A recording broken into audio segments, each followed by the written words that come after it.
Yo, what's up guys? Jesse Flair here from Flair Parkour and Team Tempest. Today we are doing a tutorial on the Lache, how to swing from one bar to the other.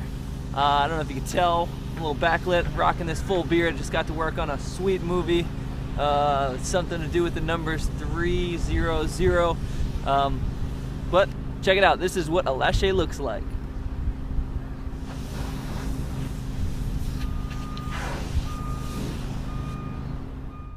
So there's three different grip techniques. There's open hand, there's closed hand, which is when your thumb wraps around, also known as gorilla grip, and then there's fingertips.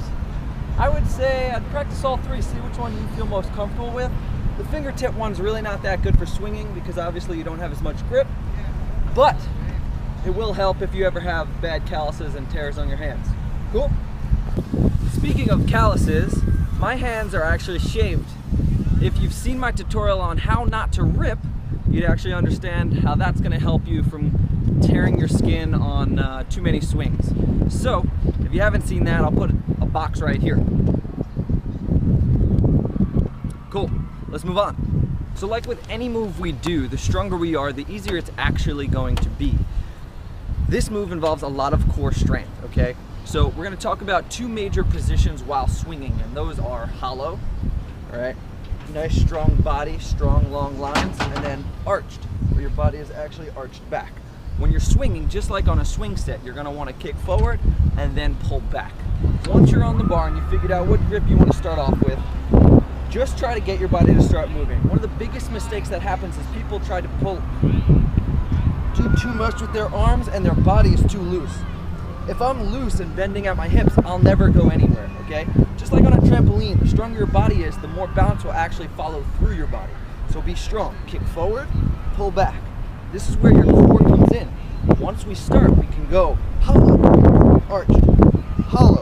arched. Think about kicking your toes at the bottom like as if there's a soccer ball. Kick, pull, hold it nice and long, pull, okay? Get that swing going. Good. Okay, so you started to swing, you're noticing that your hands are actually starting to get wrenched off. And what happens is, as you grab the bar, you swing, each time your fingers are gonna get further and further down and you potentially will go flying backwards like that. You don't wanna do that, okay? What we're gonna do to help us from doing that, or save us from doing that, is actually do what we call a regrip. And all that is actually taking your hand and just sliding your fingers back over the rail or whatever you're swinging on, okay?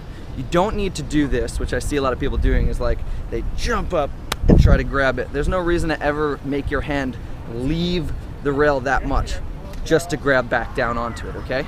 So, regrip, it's gonna save you. All right? Now this is an advanced way to start your swing. It's going to take a little bit of muscle and control. The idea is to pull your legs up with your core, shooting your legs out as far out as you can get them. The longer your body, the more swing that you'll have. So when we do this, make sure that you get that full extension and then ride that extension all the way back, weight at the top, and then kick back down to get that swing going, okay? You're here, you're going to pull the bar up to your chest and then shoot your legs through. So it's here. Nice and long. Okay? Nice and long. Now, not everyone's gonna have access to an incredible bar setup like this where you can actually go from one bar over a distance and grab another bar. Monkey bars are usually too small, things like that. So, you don't have to always go Lache to recatch Lache. You can actually go Lache precision, Lache to cat, Lache into a stride. I don't know, do what you want. But a cool way to practice throwing the bar, especially if you don't have another bar to catch, is just mark out how far you can get. As you get further, put a line in the dirt or sand or grass or wherever, and then see if you can get past that, landing on your feet. What we're gonna talk about now is how to throw the bar behind you. The most important thing about going forward is making sure that your momentum continues to go forward. And that is gonna happen by throwing the bar. Now, what do I mean? What I'm talking about is as you're on the bar and your body's swinging forward, your legs are getting to that front edge where it's about to pull you or your energy is just about to start coming back down, you wanna go right before that. So everything moves forward, and then throwing the bar is just what it sounds like. Shucking the bar behind you. And what do I mean by that? The bar's not gonna move. The idea is actually to get yourself to move, so that when you throw the bar, your feet go forward and then you chuck it behind you, getting your chest to come forward too. Now, a lot of people think that's it. That's all they need to do is throw the bar, but if you want to go into a really nice lache where your chest is facing back down and you can grab the bar back into another safe swing, you're going to need to do what I call an S hook. And that is just taking your legs and knees and driving them backwards. So you're here, kicking back down. I'll show you one of those right now. Check it out.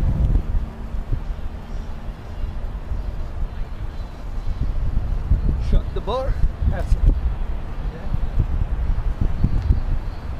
So, these bars are even a little too small for me, so I can dial it down a little bit to exaggerate that S hook, or instead of just going too far into the bar, I can actually take that energy and put it into height. Now I can actually take that lache up higher and then catch. So let's see one of those nice and high.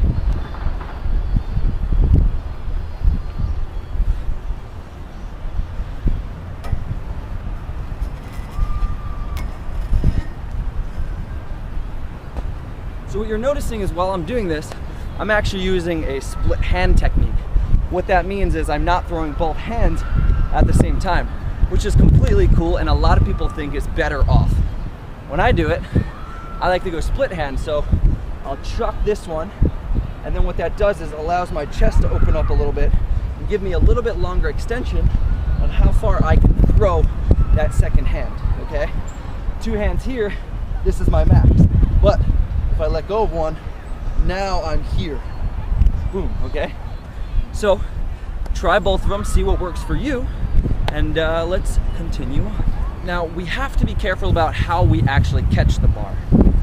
The way that you just saw me do it is by leaving my legs behind me, coming down into a nice gradual swing back out. A lot of people when first starting out on this move will tend to throw themselves past it and land under. So when they grab the bar, their body is slamming down here. That is one of the biggest reasons people rip on their hands. Because even if your hands are shaved down and you have smooth, no calluses, all of that impact and force of your body weight plus all the energy coming from that swing is going to grip that bar and slide that skin off and want to rip it. So try not to ever just let your body go loose. Even if you land under the bar, you could still grab it in a strong position and absorb it with your arms, okay? But what we want to do is land with our body back behind it. So now when I grab that bar, I am in a position where my energy can continue out through my swing. Does that make sense? I hope so. So let's look at one nice landing from this angle.